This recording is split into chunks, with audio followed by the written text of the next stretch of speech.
রাজশাহী নগরীর পদ্মা নদীর বাঁধ ঘিরে অবৈধ দখলদারদের উচ্ছেদ করেছে জেলা প্রশাসন। বুধবার দুপুরে নগরীর হাইটেক পার্ক সংলগ্ন পদ্মা নদীর তীরে অবস্থিত আই বাঁধে এই অভিযান পরিচালনা করা হয়। পুলিশ ও পানি উন্নয়ন বোর্ডের সদস্যদের নিয়ে অভিযানে নেতৃত্ব দেন জেলা প্রশাসনের সিনিয়র সহকারী কমিশনার রাকিবুল হাসান। এ সময় মোট ৮টি দোকান উচ্ছেদ করা হয়। নগরবাসীর দাবি, এইসব দখলদারদের কারণে নদীর তীরে যাতায়াতে সমস্যা হয়।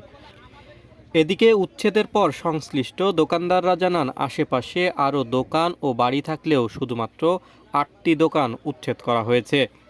অভিযান শেষে জেলা প্রশাসনের সিনিয়র সহকারী কমিশনার রাকিবুল হাসান জানান, পানি উন্নয়ন বোর্ডের নির্মিত ৮টি বাঁধ ও আই বাঁধে অবৈধ দখলদারদের তালিকা করা হয়েছে।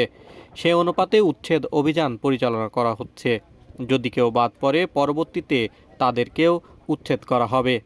পানি উন্নয়ন বোর্ড কর্তৃক নির্মিত টি বাঁধ এবং আই বাঁধে যারা অবৈধ দখলদার ছিলেন তাদের প্রাথমিক তালিকা করা হয়েছে এবং আজকে আমরা সেই অবৈধ দখলদারদের উচ্ছেদ করছি এবং এটা চলমান থাকবে। তাদের যে আমাদের প্রাথমিক তালিকা, এই তালিকা সম্পন্ন হওয়া পর্যন্ত আমাদের কার্যক্রম চলমান থাকবে এবং এরপরেও যদি কেউ তালিকার বাইরে থেকে যান, পরবর্তীতে তাদেরও তালিকা করে আমরা সবাইকে উচ্ছেদ করে আমাদের যে বাঁধের জায়গাগুলো আছে এগুলোকে দখলমুক্ত করব।